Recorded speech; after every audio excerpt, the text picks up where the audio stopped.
അപ്പൊ ഗായ്സ് നമ്മളിങ്ങനെ ഈ ചൂരൽമല മുണ്ടക്കയം ഇങ്ങോട്ട് വന്നാണ്. അപ്പൊ ഇവിടേക്ക് ഇനി ആരും വരാൻ നിൽക്കണ്ട. ഇവിടെ പോലീസുകാർ ബ്ലോക്ക് ചെയ്യുന്നുണ്ട്. ഇവിടുന്ന് 1 കിലോമീറ്റർ അപ്പുറത്താണ് ഈ സംഭവം അപകടം നടന്നത്. അപ്പൊ ഇനി ഇങ്ങോട്ട് വന്ന ഒരുപാട് ആൾക്കാർ മടങ്ങി പോകുന്നുണ്ട്. അത് ഇങ്ങോട്ട് വരുന്ന റോഡ് വളരെ മോശാട്ടോ.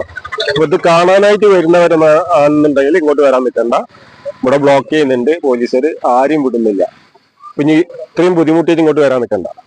മക്കളെ ആരും ഇനി മുണ്ടക്കയം എന്ന് പറയുന്ന സ്ഥലത്തേക്ക് വരാൻ നിൽക്കണ്ട. എന്താ വെച്ച് കഴിഞ്ഞാല് അവിടെ പോലീസുകാർ ബ്ലോക്ക് ചെയ്യുന്നുണ്ട്, ആരും വിടുന്നില്ല. ആ ദുരന്തം കഴിഞ്ഞതിന് ശേഷം ഇങ്ങോട്ട് ആരും വിട്ടിട്ടില്ല എന്നാണ് പറയുന്നത്. അപ്പോ ഒരുപാട് ആൾക്കാർ അറിയാതെ ഇങ്ങോട്ട് വരുന്നുണ്ട്. അപ്പൊ ഇങ്ങോട്ട് ഇനി ആരും ഇത്രയും റിസ്ക് എടുത്തിട്ട് ഇങ്ങോട്ട് ഓടി വരാൻ നിൽക്കണ്ട. എന്താ വെച്ചാൽ റോഡ് അത്രയും ഇങ്ങോട്ട് വരുന്ന ഭാഗത്ത് വളരെ മോശമാണ്. അപ്പോ ഈ ഭാഗത്ത് നമ്മൾ സൂചിപ്പാറ വന്നപ്പോൾ ഒരു 2-3 കിലോമീറ്ററുള്ളൂ. അപ്പൊ ജസ്റ്റ് ഒന്ന് ഇങ്ങനെ വന്ന് നോക്കിയാണ്. അവിടെ ഒരുപാട് ആൾക്കാർ വന്നു പോകുന്നുണ്ട്. അപ്പൊ അവർ പറഞ്ഞ സഹായം കൊണ്ട് വരുന്ന ആൾക്കാരാണെങ്കിലും നമ്മൾ വിടുന്നില്ല എന്നാണ് പറയുന്നത്. അത് പഞ്ചായത്തിലേക്ക് നേരെ വിടുക എന്ന് പറഞ്ഞത്.